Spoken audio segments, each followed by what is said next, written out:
Dr. Ross Pelton is a pharmacist with over 30 years' experience. He is the founder of The Natural Pharmacist and the author of 10 books, most recently Rapamycin, mTOR, autophagy, and Treating mTOR Syndrome. With that, let me start the interview.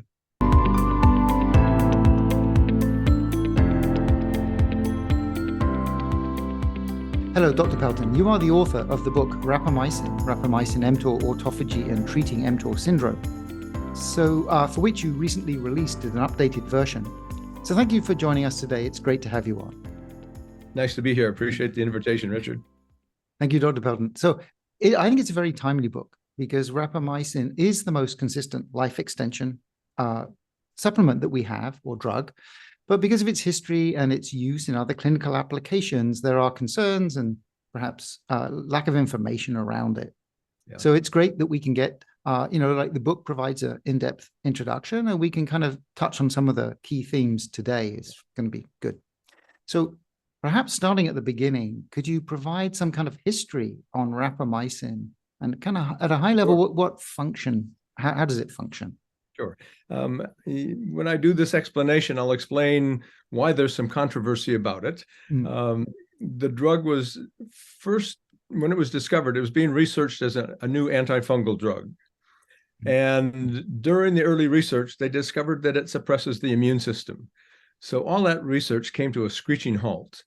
But then in September of 1999, the FDA approved rapamycin to treat people that have a kidney transplant, because kidney transplant patients or organ transplant patients need to be on immune suppressing drugs for the rest of their life.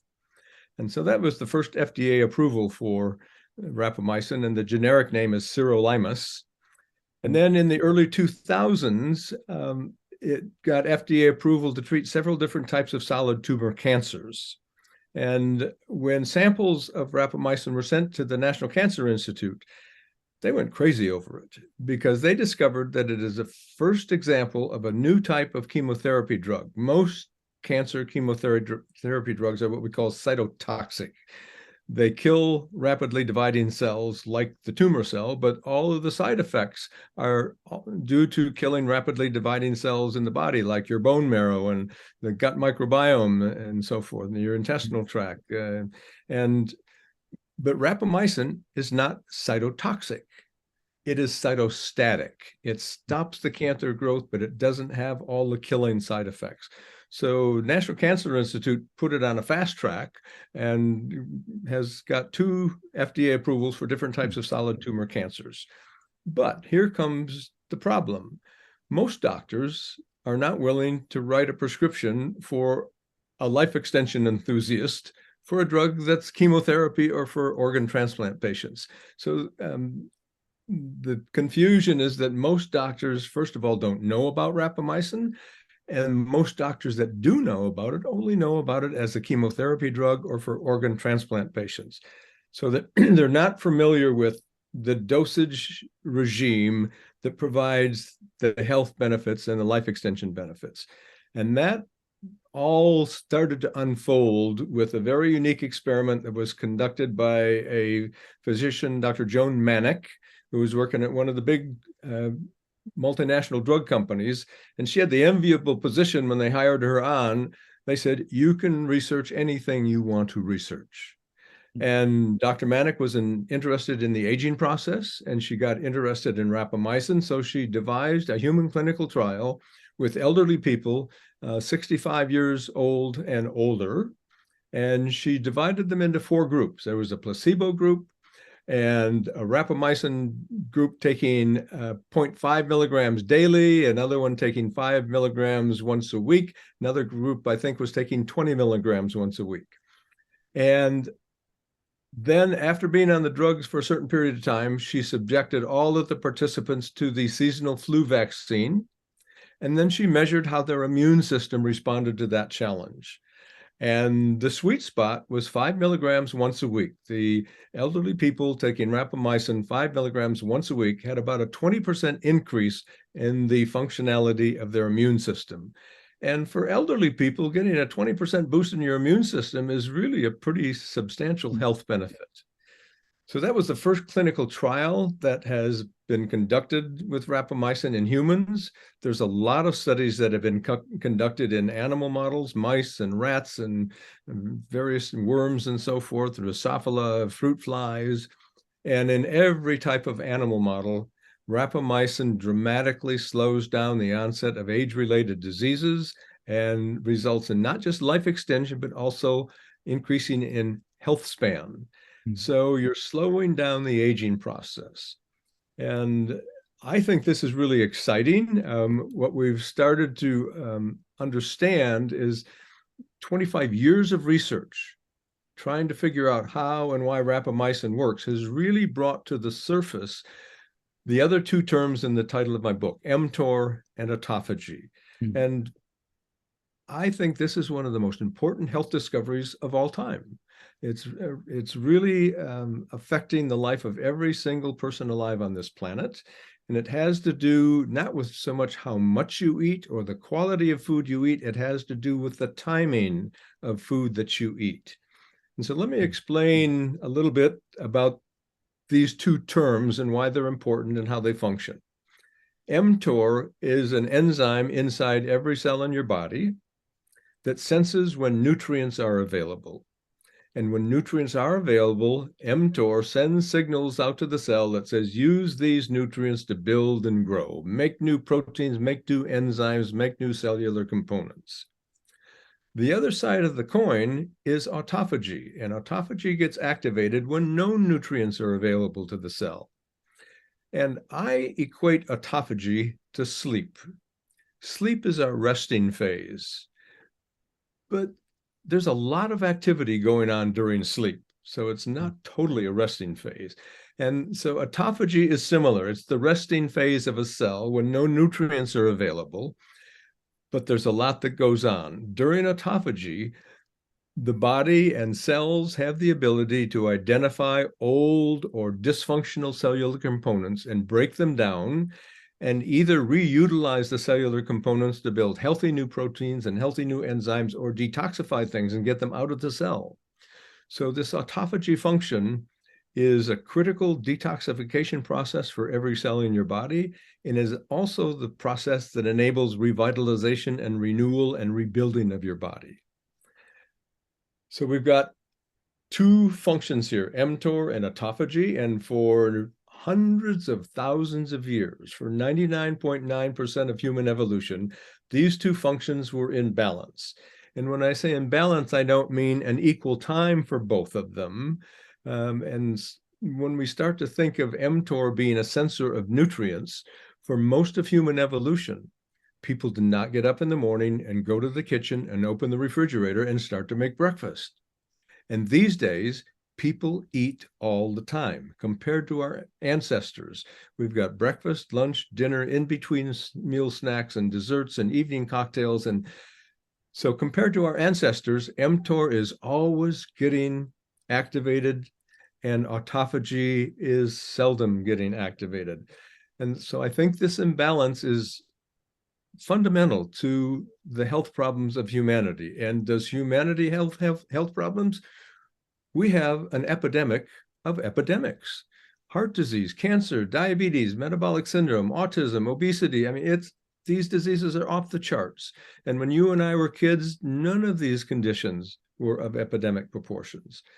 And there are many things that contribute to the aging process, but I think this mTOR and autophagy situation is a critical foundational mechanism that is not operating correctly in most people that are alive today. And it's so critical that in the second edition of my book, I propose what I call the mTOR autophagy theory of aging, to emphasize how important it is for people to rebalance this mTOR autophagy ratio. The natural, healthy way to do it is intermittent fasting. You condense the time period that you ingest your calories into a smaller window, so there's more time with no calories coming in, so autophagy gets to be activated. And the most common protocol for this is called the 16-8, where people would eat, for example, from 12 noon until 8 p.m., and then no more nutrients from 8 p.m. until noon the following day, which is 16 hours. There's a number of different protocols for fasting. But many people are not going to discipline themselves to fast. But this is what rapamycin does for you. When you take rapamycin, it crosses cellular membranes, goes into the cell, it binds to the mTOR signaling mechanism, and mTOR got its name for, mTOR stands for the mechanistic target of rapamycin. So this is what mTOR, what happens with mTOR. Rapamycin goes in, it partially inhibits mTOR, which gives autophagy time to function.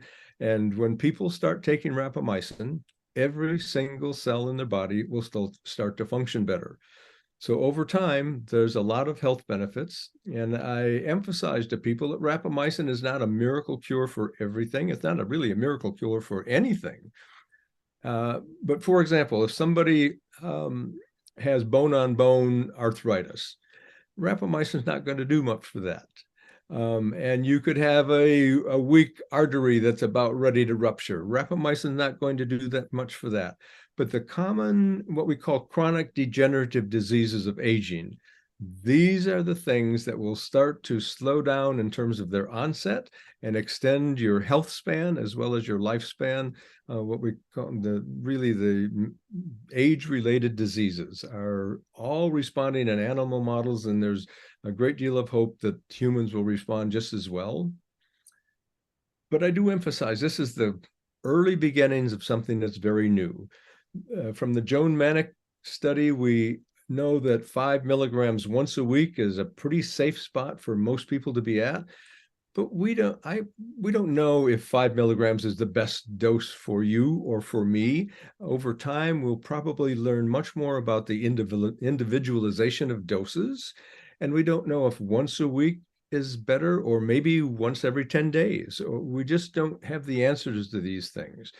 But we do have the confidence at this time that 5 milligrams or 6 milligrams once a week is a very safe dosage. And when it's taken episodically, just once per week, there are very few side effects. It's a very safe drug. Dr. Alan Green, who has 1,200 patients taking rapamycin, has said that rapamycin is the most important new drug since the discovery of aspirin. So it's really a very important new discovery, but it's an educational process. People have to learn about it. When you become proficient at any skill or any profession, you have to develop their language, whether you're studying law or medicine or whatever. I encourage people who want to live a healthy lifestyle to start to develop the language associated with health and aging. So mTOR and autophagy are terms people need to learn. Yes, they're new initially, but once you read my book and you run into them 5 or 6 or 10 times, you'll start to learn what they are and why they're important, and they'll become part of your vocabulary, and you'll understand why it's important to pay attention to them. Why is magnesium important? Magnesium plays many crucial roles in the body, such as supporting muscle and nerve function and energy production. To ensure that we have sufficient magnesium, my wife and I take Magnesium Breakthrough from Biooptimizers. Do you know that there are 2 options to use Magnesium Breakthrough to support your health? I take Magnesium Breakthrough at night to help with muscle recovery, avoid cramps, and have more peaceful sleep. My wife takes 1 capsule in the morning instead, which she finds makes her more calm and focused at her work.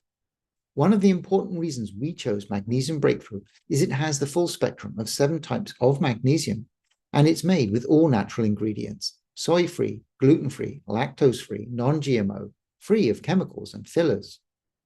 To support your wellness, simply visit magnesiumbreakthrough.com/modern and use the code MODERN10 to get your Magnesium Breakthrough with a 10% discount. Thank you for your support.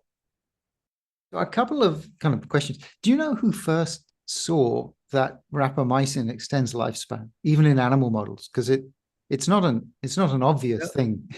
It's not an obvious thing. David Sabatini is credited. Actually, there's 3 scientists that kind of discovered this all at the same time. But David Sabatini kind of gets the lead credit for this. He discovered that rapamycin extends the life in worms.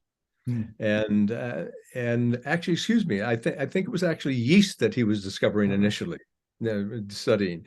But it is now transferred into multiple different types of animals.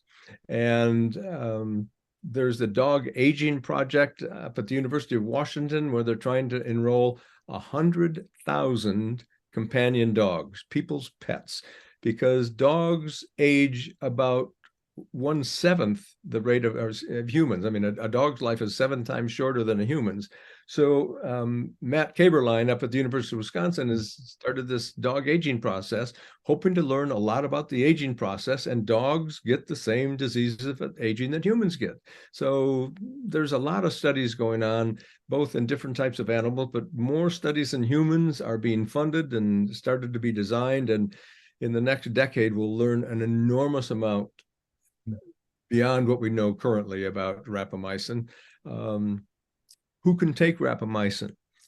You would never give rapamycin to a pregnant woman, because pregnancy is a time of rapid growth. And if you block mTOR, you're interfering with growth processes. So pregnant women should never be taking rapamycin. You'd never give it to a child or a teenager. And I don't recommend it for young adults, because they're still going through a rapid growth phase. But once people get to 30, 40, 50 years old, then they can start considering rapamycin. And we don't know what the optimum age is to start this drug yet. And I think probably it's different for different people. If you've got somebody that has health problems at age 30, might be good for them to start rapamycin. And somebody that's healthier, maybe a little bit later. We just don't know the answers to these questions yet. But I think people in their 50s and 60s should all be considering rapamycin, because the health benefits are significant and the side effects are very, very minimal. A couple of the side effects that do occur occasionally. Some people might get low iron levels or low hemoglobin levels. Triglycerides and cholesterol might undergo some modifications.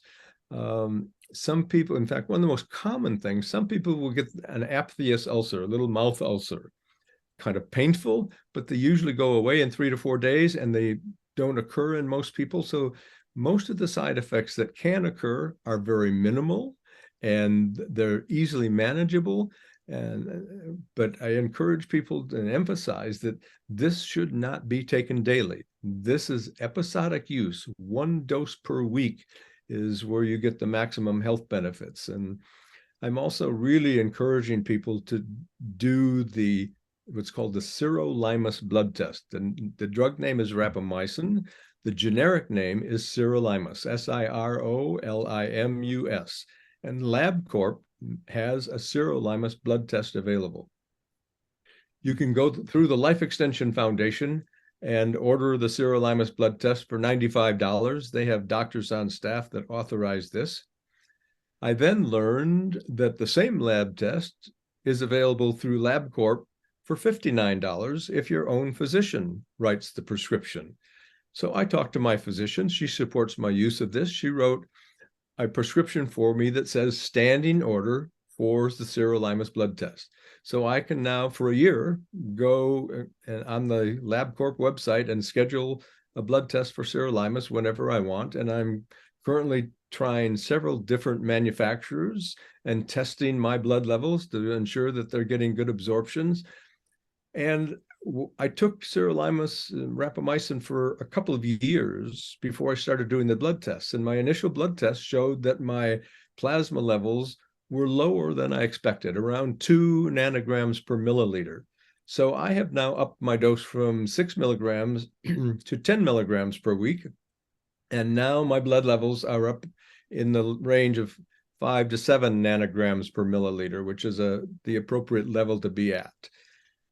But with this knowledge and my own personal experience, I'm now telling people, I think it's a good idea for everybody to test, because if you don't test, you don't know.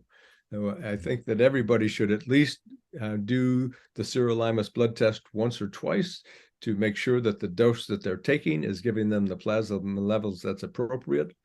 And I also, last time I went to LabCorp, the check-in procedure first asked me for my identification. You put it in the machine, it takes a picture of it, and they'd ask you to turn it over, and they take a picture of the backside.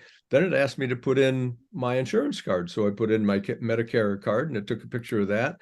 and it asked for my secondary insurance, and it took a picture of that, and I got my blood draw, and it was paid for by my insurance. So people can get, it's an FDA approved drug. So you can get this sirolimus blood test covered on your insurance. So I encourage people to at least once or twice do the testing and make sure that you're getting appropriate plasma levels. And this is also a good way to find out that some generic manufacturers might not be good products. I mean, there's a dozen or so different manufacturers of generic rapamycin. And so you want to make sure that the brand you're taking is giving you appropriate blood levels. There's definitely some things I would like to go back to in there. But Sure. so taking it intermittently, right? So yeah, partly kind of why do you need to take it intermittently? Kind of what's the mechanism behind that that's causing that? But also or maybe let's do that first. Sure. Well, you take it intermittently because when people take it daily, you get significant suppression of the immune system. And we don't want to go that far. We just want to suppress it episodically, which will slow it down enough to allow autophagy to be activated. So that's the explanation there. With episodic use, you get a partial inhibition of mTOR. If you take it daily, you get a major inhibition of mTOR, and that will cause significant suppression of your immune system. And we don't want to go there for healthy people. Right. So the other thing, so you were measuring, using the sirolimus, you're measuring the blood levels in your serum of rapamycin. Yes.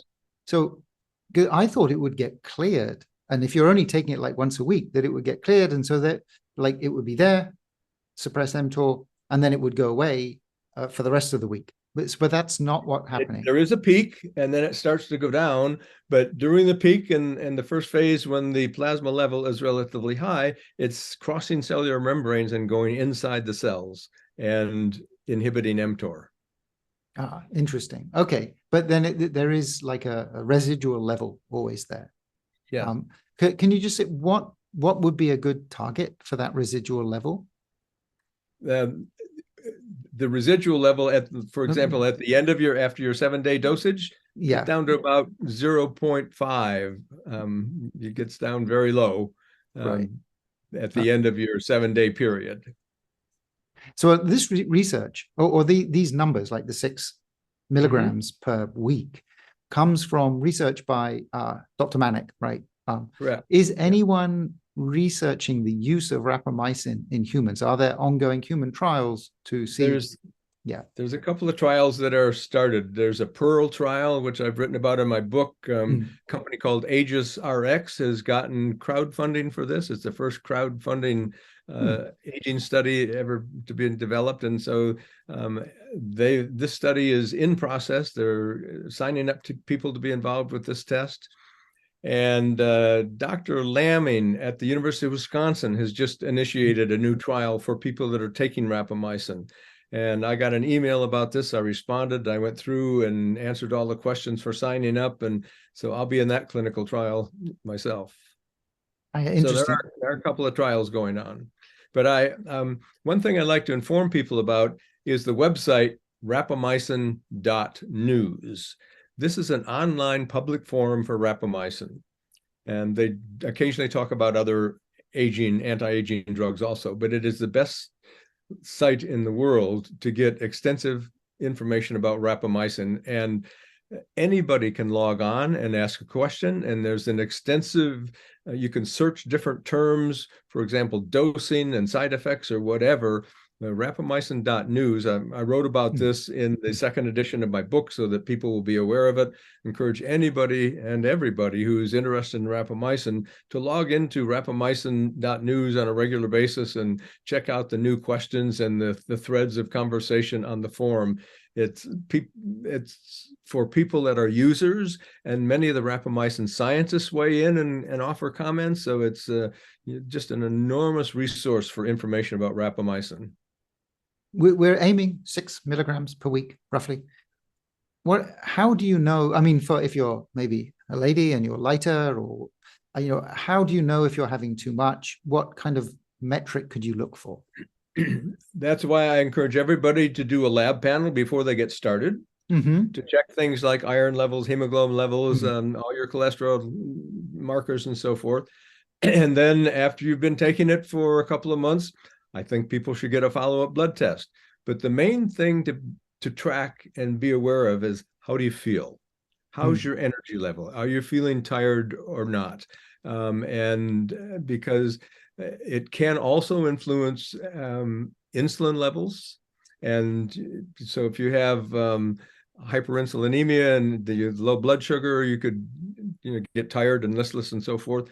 But so that I've outlined all these things in my book, the things that people should look for and the lab tests that I recommend that people get. So they'll have all this information. But I think everybody should do lab testing to make sure that their blood levels of hemoglobin and iron and cholesterol levels are all within normal ranges and not changing too much. If people take too high a dose, these things can get out of range, and anything can be abused. So, I mean, drugs like Tylenol, acetaminophen, and ibuprofen, people can get into a lot of trouble with these easily available over-the-counter drugs if they're not used correctly. So I think that rapamycin is very safe when it's taken once a week, and the rapamycin.news forum is going to be a resource for an enormous amount of people taking rapamycin and putting their information in, so we get more and more data to get more information about correct dosages and timing of dosages and so forth. Yeah, it's interesting that Dr. Lamming is looking at kind of, I guess it's like a trial, but you're just gathering information from people who are already doing it. Yes. Seems like a great idea. Yeah. So in the book, you mention that there's a potential benefit of taking rapamycin with lithium. There's a study that did document that, and it's interesting. I've taken lithium in a low dose for a long time just because it's has such subtle benefits for mood and energy and mental states. And I'm not a depressed person, but there's enough good research on low dose lithium that I think I personally have it as one of my supplements that I take. Another thing I'll mention is that rapamycin is a fat soluble drug, and we have difficulty absorbing fat soluble substances. So a lot of people are suggesting you get better absorption with your rapamycin, that you take it with a meal that has fat in the meal. Fat will enhance the absorption. And grapefruit juice gets metabolized in the same pathway that rapamycin does. So if you drink grapefruit juice, you might slow down the metabolism of rapamycin and have higher blood levels, because rather than rapamycin getting metabolized and broken down, the grapefruit is actually a compound called naringenin, which is a phytochemical, and grapefruit juice goes through that same liver detoxification pathway. So people are playing around with this. We don't have all the answers yet. I think that we need to get a number of people that are testing what their plasma levels are when they take it without anything, and what their plasma level is when they take it with a fat-containing meal, and try it with grapefruit juice and just see if these things make a difference. But this has been talked about on the forum, but we don't have enough information to really know all the answers yet. Right. And that's a good thing, right? Because it just means that the rapamycin hangs around longer and is more effective. Yeah. If I want to get started, how do I'm interested in using rapamycin. What options do I have to get started? I mean, obviously in the US, but also elsewhere, it would be interesting. My first recommendation is that people go to their doctor, their family physician, and ask them about it if they're willing to get a prescription for it. And most doctors are not going to be familiar with it. So I encourage people to get a copy of my book, and after they've read it, let their doctor borrow it so the doctor can read the book and see that there's good, solid science that supports the use of it, both in animals and in humans, and the side effects are very minimal. So it's an educational process to try to get your physician to understand that this is something that has health benefits, and hopefully they'll be willing to write a prescription for you. If they don't, there are some doctors that are doing telemedicine visits for rapamycin. So you might live in Wisconsin and there's a doctor in Nevada that you can call and have a half-an-hour phone consultation and end up getting a prescription for rapamycin mailed to you. And so that's the second way to do it. A third way to do it is to order rapamycin from overseas. And this is a little bit controversial, but there's a company called International Anti-Aging Systems that is specialized for many years in making hard to obtain life extension drugs available. And they now carry a generic form of rapamycin called Rapapro. And you can go on the International Anti-Aging website and order Rapapro. It gets shipped from, they're based in Hong Kong. I think it actually gets shipped from Taiwan. But it is a legal process. People can import up to 3 months of their own personal medications. And this is a membership organization. International Anti-Aging Systems is only selling Rapapro to their members, but the way you become a member is 1 cent of your first order is your membership fee. So that's the way they get around this. But they allow up to a 3-month supply. And back in, I think, 1988 or so, the FDA actually made a policy change where they allowed people to import up to 3 months of their own personal medications. And so that is still active. It's legal for people to do this. What dosage should people start with? I think everybody should start with 5 or 6 milligrams. That's the dose that has proven to be effective in 65-year-old people and older. And it's the dose that I think most people are utilizing, but a lot of people are starting to experiment. And like myself personally, I did the lab test and I found out my doses, my plasma levels weren't as high as I desired. So I'm now taking 10 milligrams once a week.